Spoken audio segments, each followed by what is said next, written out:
Good morning, everyone. It's 10 a.m. and we'll get started. We at the Monroe County Schools Department of Instructional Student Support, we're very pleased to present Stages Through the Ages. This webinar was designed to highlight the important aspects of development and interaction through health, play, speech, and cognitive development.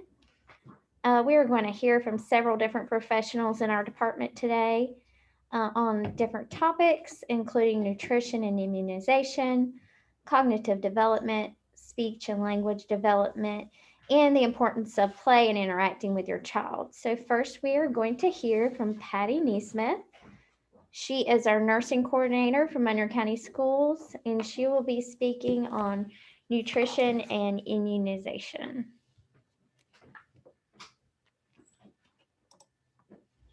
And I've got just a couple things to share with you today about nutrition and immunizations from birth to age 3. So the first thing we're going to talk about is infant nutrition and from birth to 12 months old.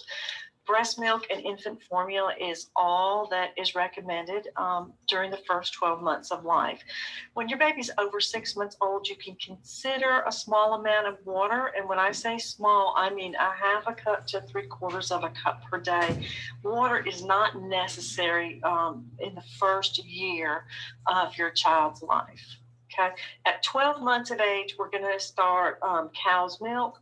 But prior to that, the only thing that your child will need is breast milk or infant formula. So after 1 year of age, you can discontinue the formula and the breast milk if you choose to discontinue the breast milk at that time. And you can, during the age of 1 up to the age of 2, give fortified cow's milk. Fortified cow's milk is just grocery store milk. During age 1, they must have or should have whole milk. At age 2, we actually will move them to a lower fat percentage, like 2%, 1%, or even skim milk. Just briefly, raw milk. I do know and have come in contact with people that eat fresh cow or drink fresh cow and fresh goat milk. And the problem with fresh milk straight out of the cow or the goat is that it contains a bacteria which can make children very, very sick. So it is not recommended that you give fresh from the cow or fresh from the goat milk to children. Milk alternatives are pretty popular now, almond milk, soy milk, and that kind of thing, but they are not necessarily fortified like grocery store milk is with vitamin D, vitamin A, and some other nutrients. So if you've got a milk allergy and you want to try milk alternatives, strongly suggest that you talk to your pediatrician before just making that move. So just some basics about nutrition for these kiddos. Remember, the only liquid your child needs to drink during the first year of life is breast milk or formula. They don't need anything else. At 4 to 6 months of age, your doctor will recommend the introduction of cereal, and you're going to give that to them with a spoon. And you'll usually start out with just 1 to 2 tablespoons of food at a serving. Remember, their bellies are small. They cannot hold a lot of food. So 1 to 2 tablespoons is probably all they're going to eat. Even when you're bottle feeding or breastfeeding and then you introduce cereal and food, your child should eat something every 2 to 3 hours, which turns out to be 5 or 6 times a day. So this turns out to be about 3 meals a day and 2 to 3 snacks per day. So why don't we have to give water to these infants or these newborns to 1-year-old? And that's because breast milk and formula is mostly water. It's 80 to 90% water. So their diet is pretty much liquid, and so they're not thirsty. They do not need additional water. And water doesn't have any nutritional value. So giving them water will decrease their hunger for things that have great nutrition and the proper electrolyte balances that they need to keep them healthy. So, and the other thing is something called water intoxication. It usually results from a process called milk stretching. And that's common when parents are trying to stretch their formula dollar. They don't have enough money to make the formula last. So they might put 2 scoops in with that mix of water instead of 3 scoops in. And when you do that, they do not get the appropriate nutrition. Particularly their sodium level gets real low. And when your sodium level gets real low, you retain water. And this water can be cause swelling on the brain. It can cause your heart to overwork, and it can also lead to seizures and in rare cases, death. So water intoxication is very dangerous, but you do see it in areas where people are trying to they go that route to keep their child satisfied, yet make their the formula that they do have last longer. So it's often a cost-saving measures. So how much should a toddler eat? So toddlers, by the way, will get enough calories. If you feed them 3 meals a day and 2 snacks a day, they will get all the calories they need to continue their normal growth and development. So 3 meals a day, 2-3 snacks per day. Here's an average size toddler meal. And I want you just, when you look at that, to know that it's 1/4 of what you would feed yourself as an adult. That's about the serving size for a child. So remember, when you make a sandwich, a toddler only needs 1/4 of that sandwich. So just some mealtime tips. Wash your hands and wash your child's hands before they eat, especially when they start using their hands to eat. We can only guess where those hands have been or what they have touched. Sit your child in a safe place, preferably a high chair, and preferably at the dinner table so that the rest of the family can be role models in terms of how to act and how to what happens during that time period. Meals don't have to be long at all. As a matter of fact, 10 to 15 minutes may be plenty long. If your child starts to play or is just not paying attention anymore, the meal probably doesn't need to continue. All right, spoon, forks, and cups. Fingers, spoon, forks, and cups. So, of course, your child will start out with a bottle, and then at 4 to 6 months, the pediatrician, your doctor, will recommend that you start feeding them a little bit more food with sustenance, and you will use a spoon for that. And by 8 to 9 months old, they will have developed enough mouth swallowing ability where they are ready to actually move on from blended food to finger foods. And at 10 to 12 months, they will begin to play with the spoon. And then around 14 months, they'll actually become good with using a spoon. So healthy food options once you do start feeding your child. Fresh fruit is great. Dried fruit is great. And of course, all of the food groups, vegetables, dairy, breads and cereals, and proteins. The same goes for all of that, breads and cereals. We strongly recommend the whole grains, protein, the white fish, the white meats, fish and chicken are good. A couple of things about children under the age of 4, they are high risk for choking. So anything that you give them, you want cut up in small pieces, and you want to avoid round things and cut them so that they are no longer round. So fresh fruit, make sure that it is thinly sliced or smashed. Dried fruit needs to be cut up. Vegetables should be well cooked so that they can be easily chewed by a child that doesn't have good chewing ability. Dairy products are great. Again, breads and cereals, and then those proteins we talked about. Things that you should not give a toddler or any child under the age of 4 is meats that are really tough to chew, raw veggies that are really tough to chew, carrots, apples, whole cherry tomatoes, beans, and celery can be really hard to chew, and so they don't masticate them good enough to swallow. And then absolutely do not give a child under the age of 4 any nuts, seeds, peanuts, popcorns, chips, or large amounts of peanut butter. They're just choking hazards. The children cannot chew them. There's no way to chew them good. Gum, chewing gum, and hard candy, cough drops should not be given to a child under the age of 4. Is juice good for my child? The American Academy of Pediatrics, as we discussed earlier, says they do not need any juice before they are 1 year old. Formula and breast milk has plenty of water in that for them, and so you just do not need to give fruit juices under the age of 12. 12 months. Over the age of 12 months, they say fruit juices are okay, but they really don't want those extra calories going to something that doesn't have a lot of nutritional value. If you are going to give juice, they say 100% juice, and they say no more than 4 ounces, which is half a cup per day. And, you know, that's a guideline. They just want you to know that there's a lot better options out there than juice, okay? Piggy eaters. What can you do about piggy eaters? Offer a variety of foods early. As soon as the doctor gives you permission to start feeding foods, offer a large variety of food. When possible, let the child feed himself. That control will satisfy them, give them some power. Okay. Offer at least one healthy food you know that he or she likes at each meal. If you're cooking dinner and go, oh, I know she's not going to like this, try and include something that will make the mealtime satisfying for your child and not just an argument. Try to stay calm. Don't talk about what he or she isn't eating. Just sit down as a family like you normally do. Just converse. Don't make food a big issue.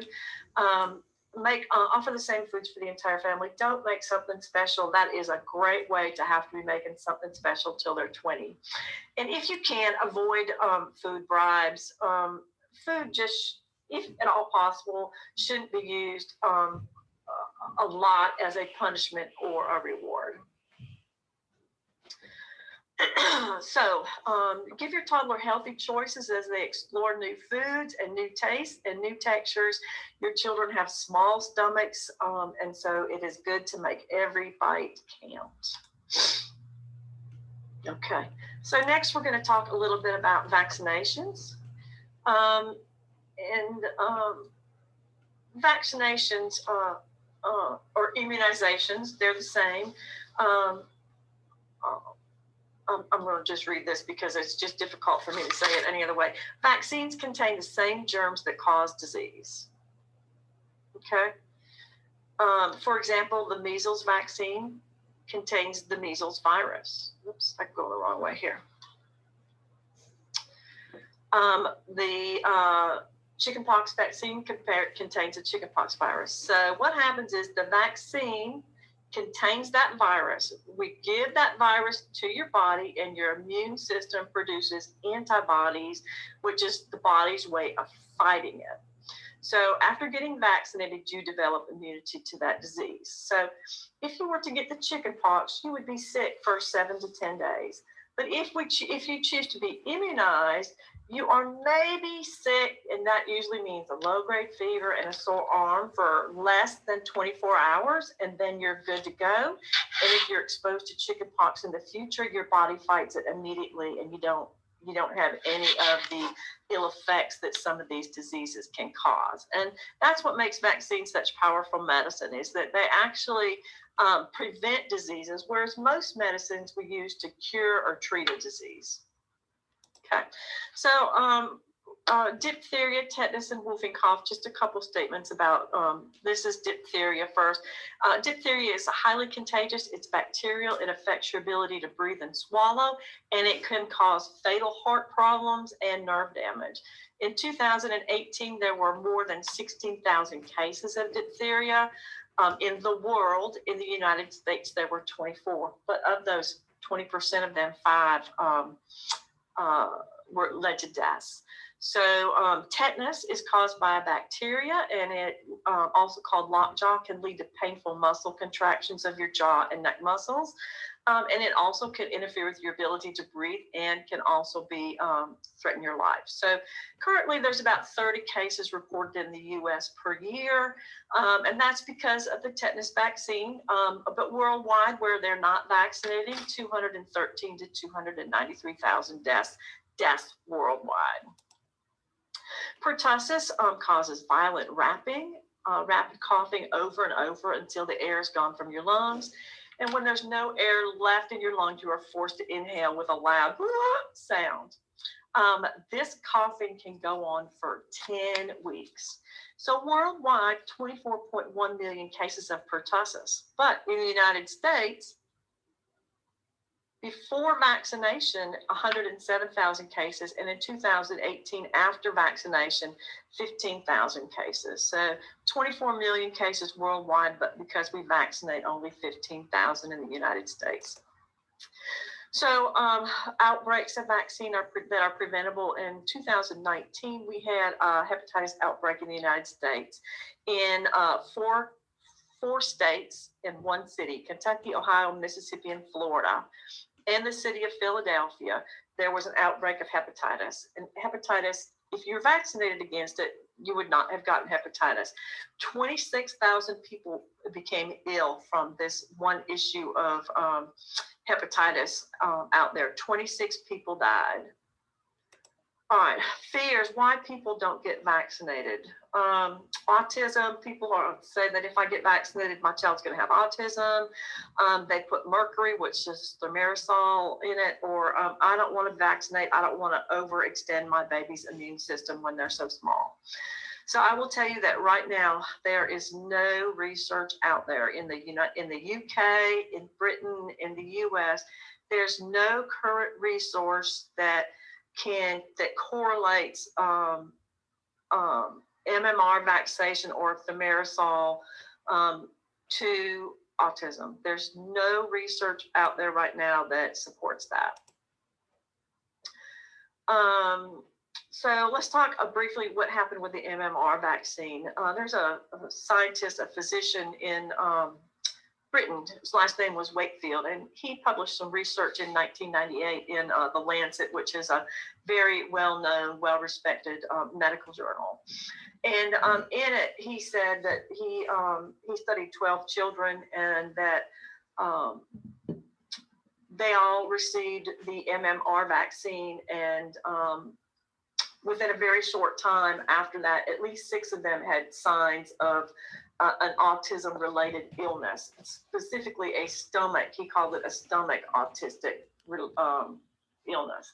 So things puttered on, and it was discovered that when he did the research, that he had a patent pending for single antigen vaccines, which means that you got a measles shot, a mumps shot, and a diphtheria shot instead of the combination 3. And so it came out at that time that his research may have been flawed. A few years down the road, Britain ended up pulling his medical license. The Lancet ended up withdrawing his research. And then in about 2010, a journalist from Britain interviewed the parents of the 12 children that were in the original case study, and found out that all of his data that he produced in terms of what symptoms existed, the parents denied that their children had any of those symptoms. So that's the one research article that has really affected how people feel about the MMR vaccine, and it has been just uprooted every which way in terms of not being valid. But it goes to show what false research and publicity will do for our ability to vaccinate people in the United States. Overloading babies' immune systems. Every day, a baby's immune system successfully fights off hundreds of thousands of germs. The antigens are part of germs that cause the body's immune system to build up antibodies which fight disease. The antigens in vaccines come from the germs themselves, but the germs are weakened, killed, split. We use part of them, and they cannot cause illness. When we put them in the vaccine, they do not cause illness, but they do cause the body to develop a response. And then that response lies dormant until, if at a later date, the actual live virus enters the body system, and then the body responds. So that they use just a tiny amount of the virus to make the vaccines, whereas every day your baby successfully fights off hundreds of thousands of germs. So in terms of overloading the baby's immune system, it's just a tiny itsy bitsy fraction that we are giving the babies when we immunize them. The serious risk of complications from disease that could have been prevented by a vaccine is far greater. I'm losing my page here. The risk of serious complications from a disease that could have been prevented by a vaccine is far greater than the risk of a serious reaction to the vaccine. Through vaccination, children develop immunity without suffering the actual disease that vaccines prevent. And I do want to let you know that smallpox has been completely eradicated from the world. And MMR had been eradicated from the United States until that recent outbreak in 2018.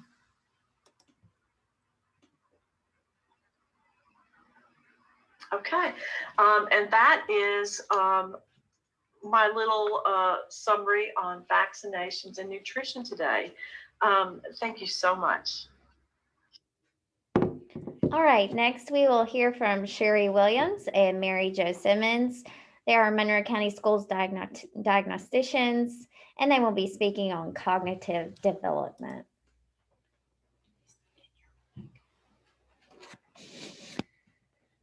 Good morning. Thank you for joining us.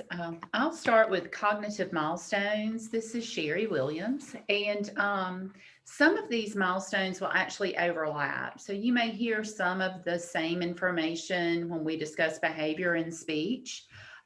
So they do overlap somewhat. But we separated ours into 1 year or 12 months development, 2 years, and 3 years. And we got the majority of our information from the CDC website.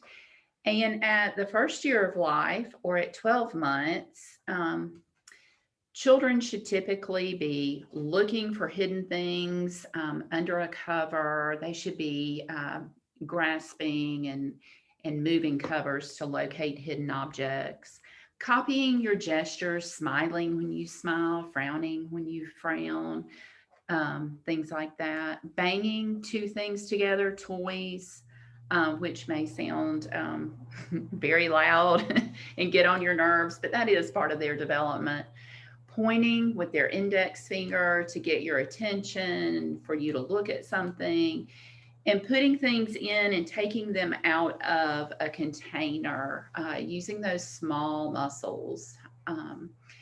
Also, I do, as a caveat, just to let you know that children do develop at different rates.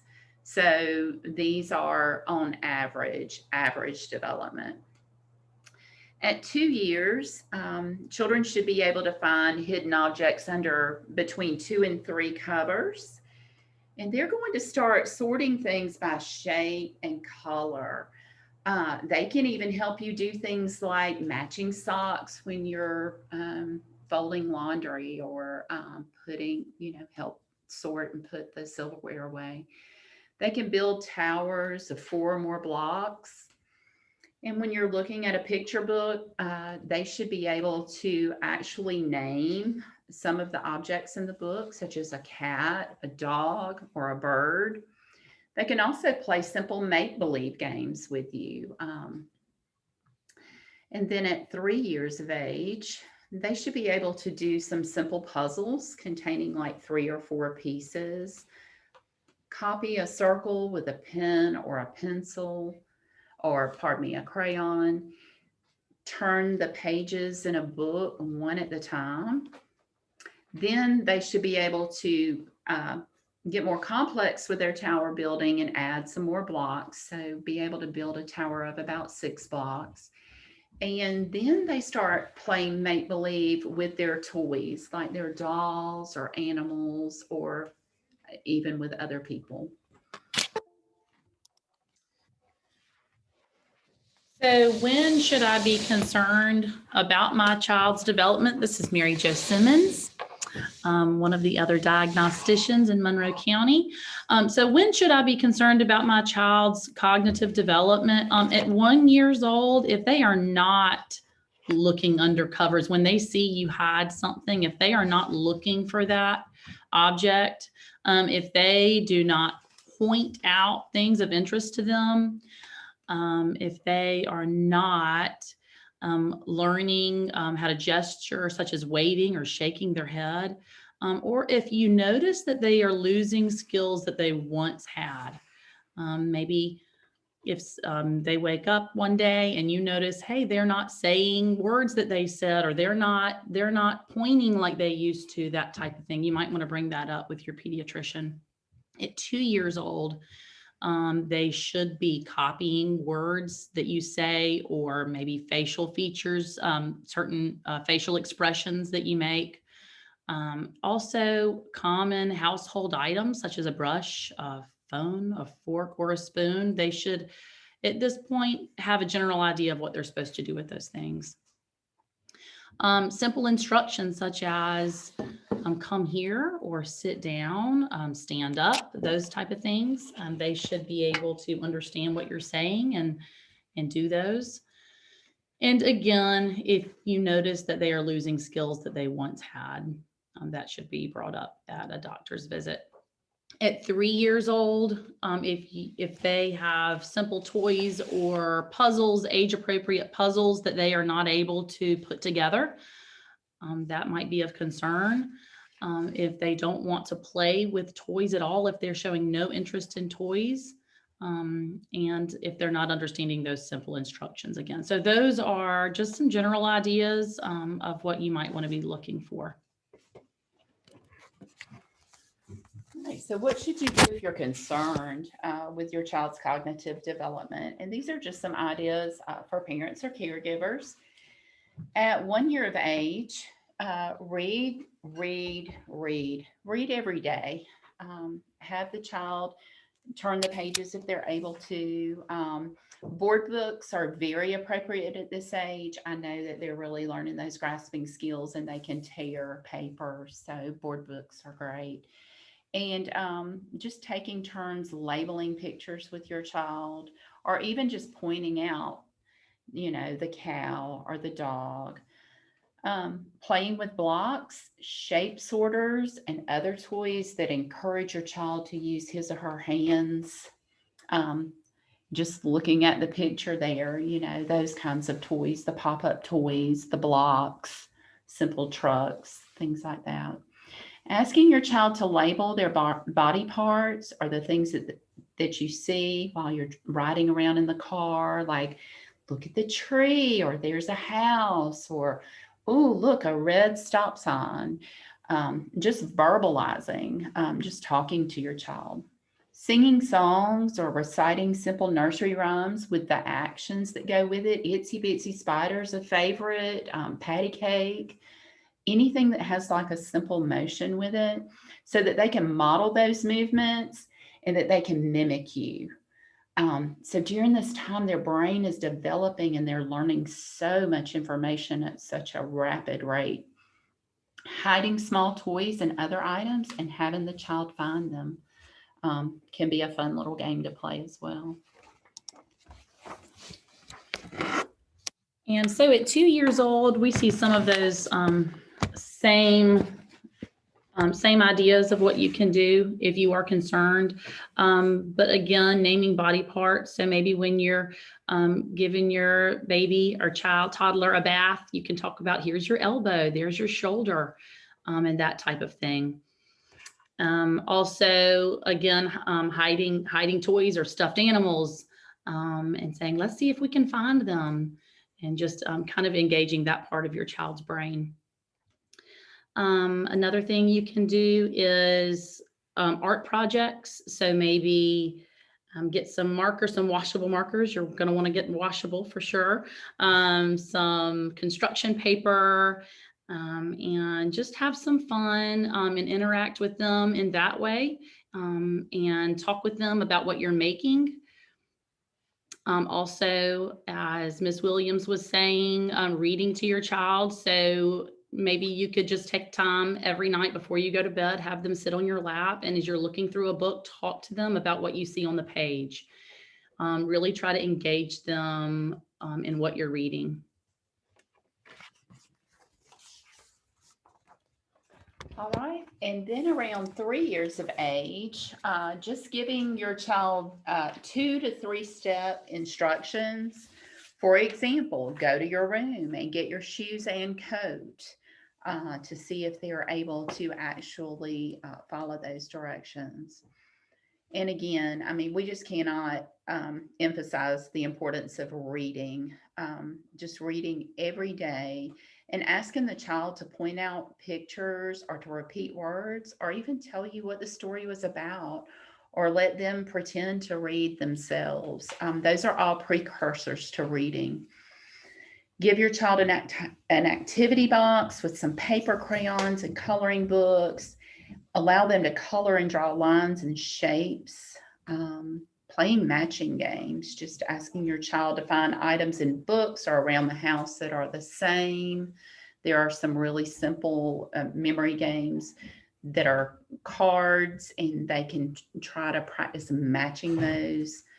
And playing counting games, count everything, count their body parts, count stairs, count things that they see in their everyday environment. But just giving them these opportunities, and above all else, just talking to them about everything in their environment throughout the day. All right, next we're going to hear from Kelly Smith. She is Monroe County Schools Speech Language Program Specialist, and she will be speaking on speech and language development. Okay, good morning. I'm going to share some information today from the American Speech Language Hearing Association website that has a lot of good information about speech and language milestones. So when we look at children from birth to that first year of age, you can see that a lot of things happen. So the first couple of months, you hear a lot of cooing, what I call the happy sounds with babies. They will smile at you, and they seem to recognize familiar voices, particularly with family members. As they get a little bit older, up to 6 months, you start hearing some changes. Those cooing sounds turn to some babbling and even some laughing. They will respond to changes in the tone of your voice, and they seem to enjoy and attend to music.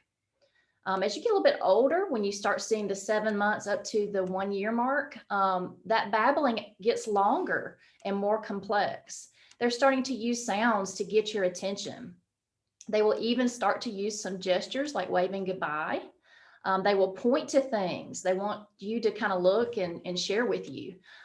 You start seeing them imitate some sounds that you may make, and they start to use some words like mama or dada.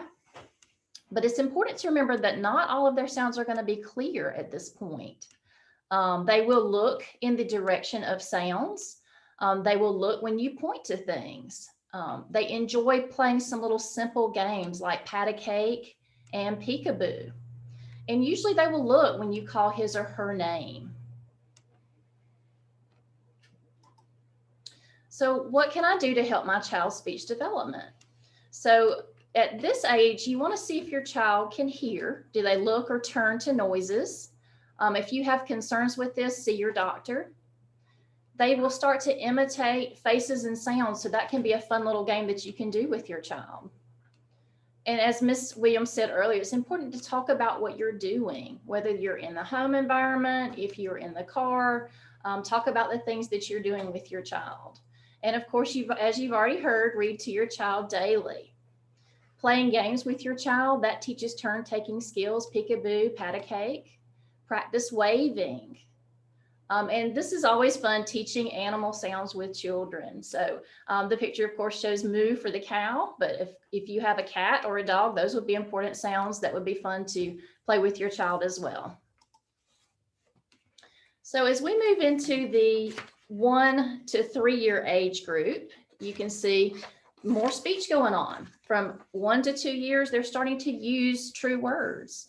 You're going to hear a lot of different sounds in their words. The P, the B, the M, the H, and the W sounds are going to be there. They're going to start to ask questions, the favorite, of course, being why. They'll start to be able to answer some simple questions like what or who. And you're going to see them start to put 2 words together when they're talking. Since you've been reading up to this point, they're going to start to name some pictures in familiar books with you. Or you can even ask them to point to pictures in books to help you read the story with them. And they're going to follow one-step directions pretty consistently, like go get your shoes.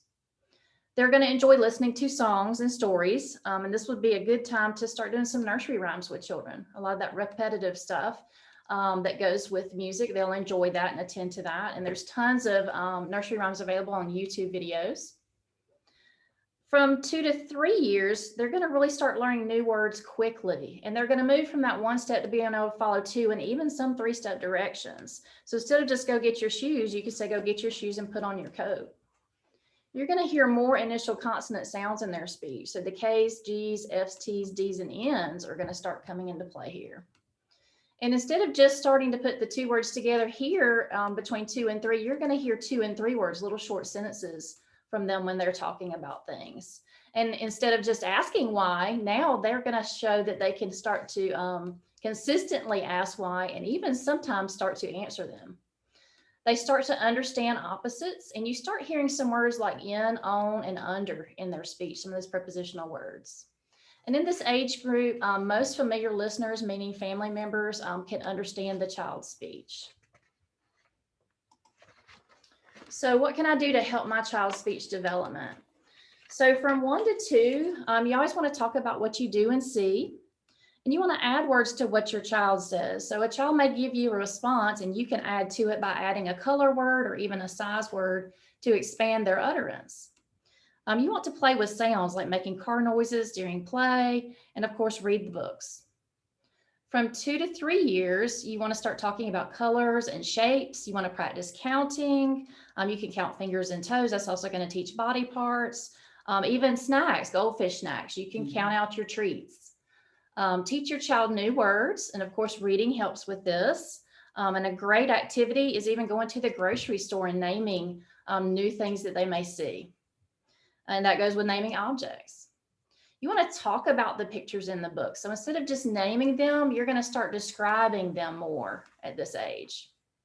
You want to ask him or her to make choices. So instead of a yes, no response here, you want to ask things like, do you want milk or do you want juice? You want to sing songs and say nursery rhymes. And you want to ask him or her to repeat things if you don't understand what they say. And of course, if you have concerns, let your healthcare provider know. There are certainly resources available through different agencies if you have speech and language concerns, including private service providers. But these are things that will be discussed during those well baby checks as well with your pediatrician. And Kelly, we had one question. They were just asking if you could repeat where your information is from. ASHA, the American Speech Language Hearing Association, they have a lot of information available, different behavioral speech and language milestones checklist and things like that. You can also find lots of blogs from different speech language pathologists that are available, but most of the information comes from ASHA, the American Speech Language Hearing Association. Great. And finally, we will hear from Carrie Suter, Monroe County Schools behavioral analyst, and she will be speaking on the importance of play and interacting with your child. Awesome. Good morning. So cannot stress enough, just as what everybody else has saying, that being able to play, being able to use lots of language, as your child is building the skills to be able to play and to interact with others, you're going to see strong feelings, you're going to see emotions, you're going to see all of those things come out as your child is developing all of those other areas in addition to their behavioral milestones. So by 2 years old, you would expect your child to be able to copy the actions of others. You would see them get excited when they see their friends, when they show up to school or daycare or the park. You will see them be more independent, not necessarily great at being independent, but you will see them want to do things by themselves.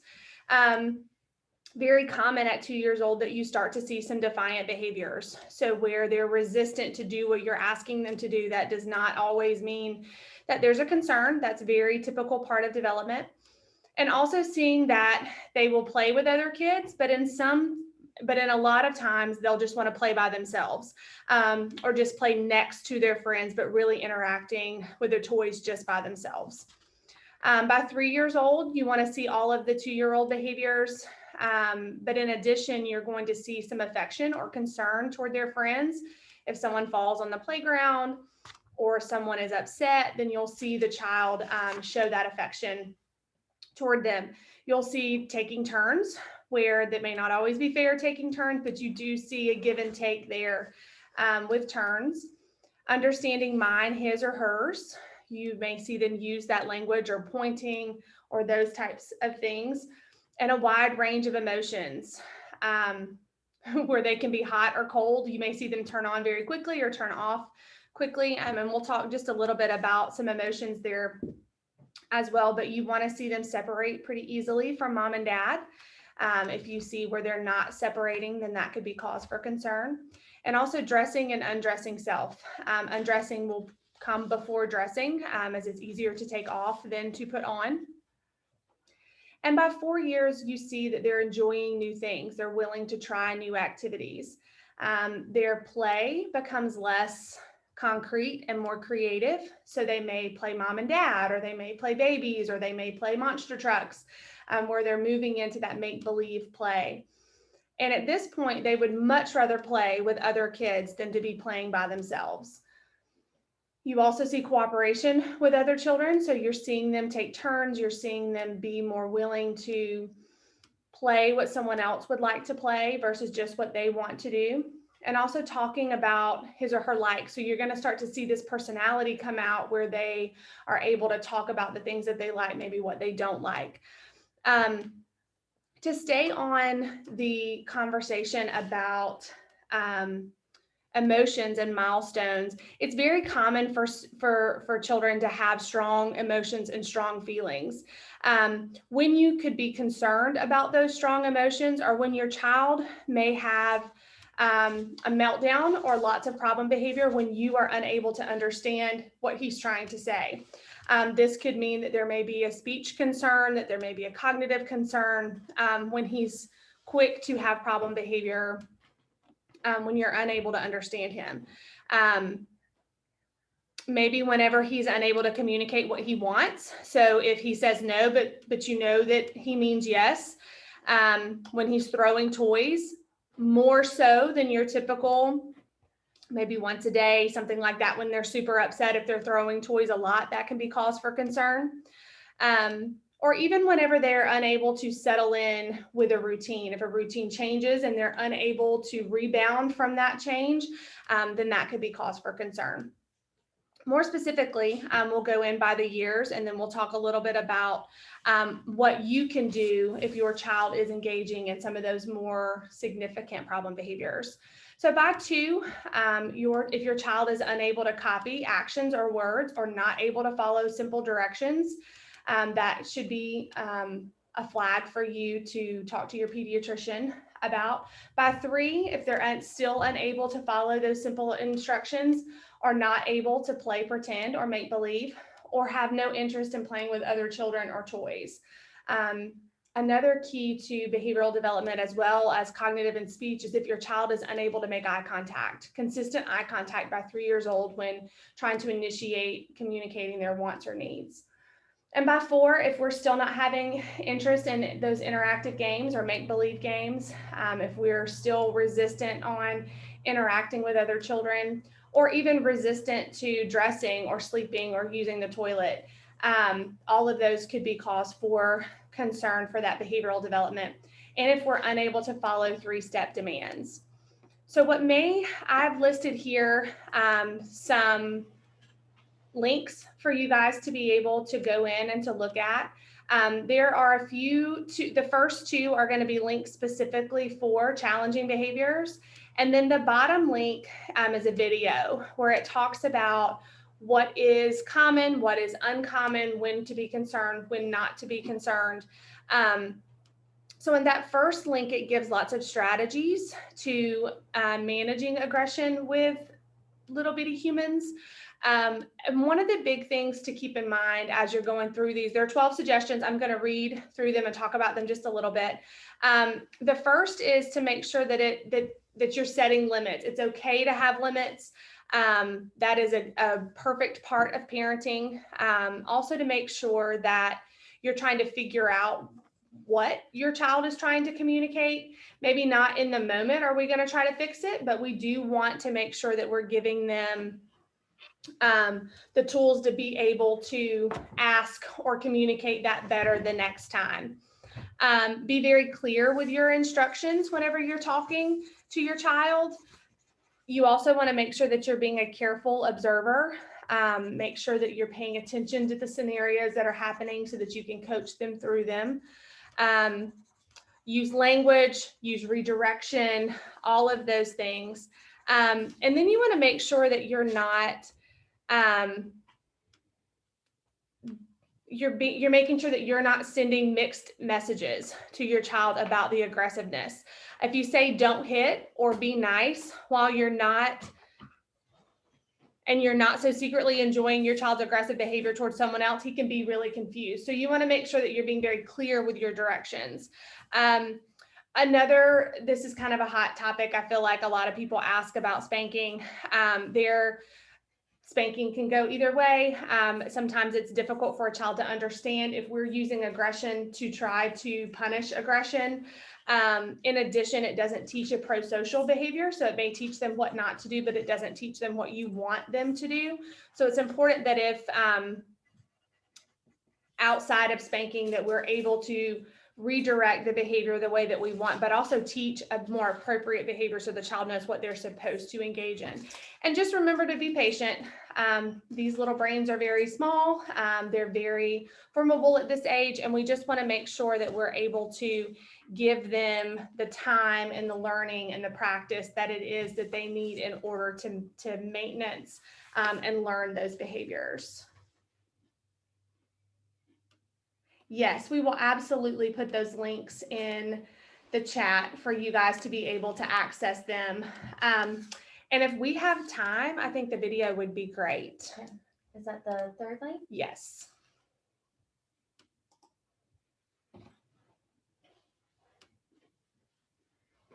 That's it. When you were expecting and imagining life with your child, you were probably picturing moments like this, and this, and probably not moments like this, or this. But the fact is that these behaviors, while frustrating, are the natural and expected ways that children express feelings in the early years, especially intense or hard to manage feelings.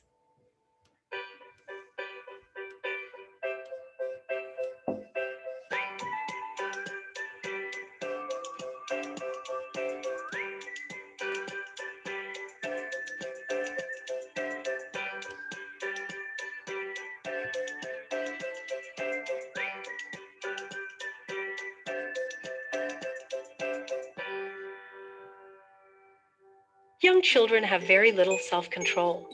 The part of their brain that is responsible for self-control develops slowly, so toddlers are impulsive and act on their feelings. And when their behavior is out of control, it's a sign that they are unable to cope with the feelings they are experiencing. They need help.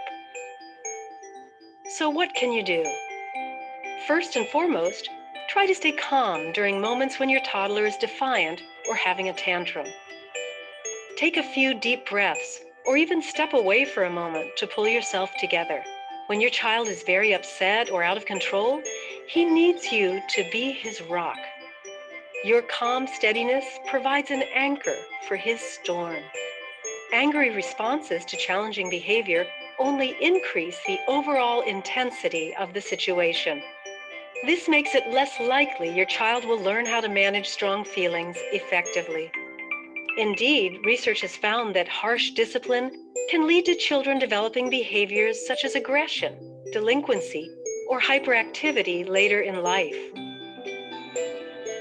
The good news is that the research also shows that the most effective way to help children learn to manage their emotions starts with showing empathy and compassion. Yes, you heard right. Let your child know you understand his feelings. Why? Because the feelings are not the problem. Think about it. What child wants to stop happily playing and leave the playground, or have their favorite people say goodnight and leave them at bedtime? It's what kids do with these feelings that can become challenging, such as throwing a tantrum and refusing to leave the playground. Name your child's feelings to show you understand where she's coming from. For example, acknowledging she's angry that it's time to stop playing and go home. But be clear about the rule. For example, that it's okay to be mad, but it's not okay to hit. If your child has a hard time accepting the limit, she may need time to get her anger or frustration out. Give her a safe space to calm down and let her know that when she's done being upset, you can move on to something else. The more you react to the tantrum, the less likely it is that she will learn to soothe herself and cope with the limit. Once your child has calmed, reconnect by showing empathy and compassion for the difficult feelings he or she is trying to cope with. Learning to manage feelings and impulses starts in the first 3 years, but takes many, many more to master. It is a skill that emerges gradually between the ages of 2 and 4 and continues developing through early adulthood. In the first 3 years, the foundation for self-control is built through everyday interactions with you and other loved ones. What this means is that you matter a lot. With your understanding, guidance, and patience, there will be fewer moments like these and many more moments like these.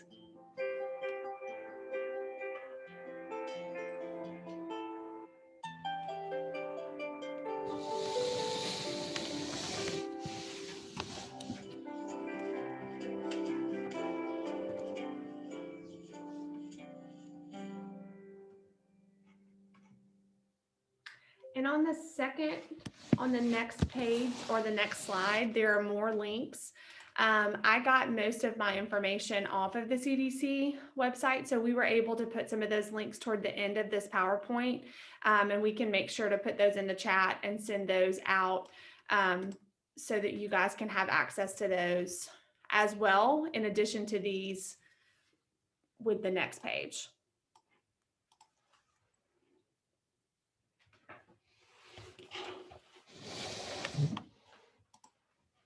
All right, I believe that concludes our presentation and all of our information. If there's any more questions, we will take them at this time.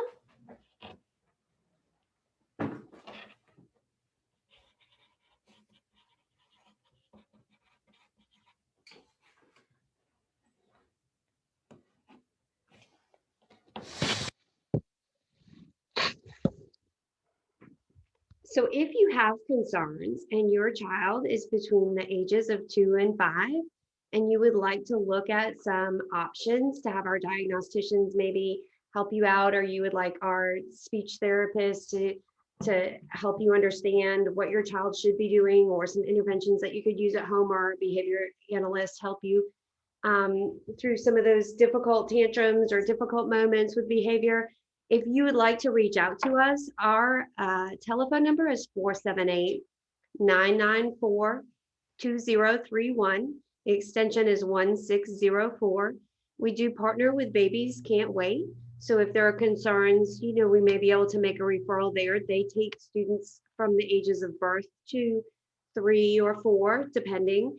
And so we would love to partner with you. If you have any questions and would like to reach out to us, we are here.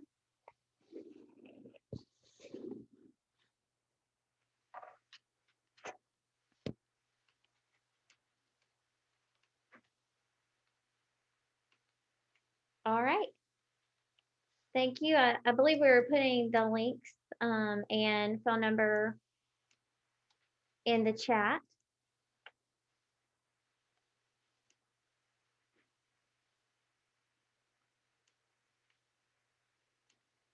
And this webinar will be available as a link on our website, monroecountyschools.org,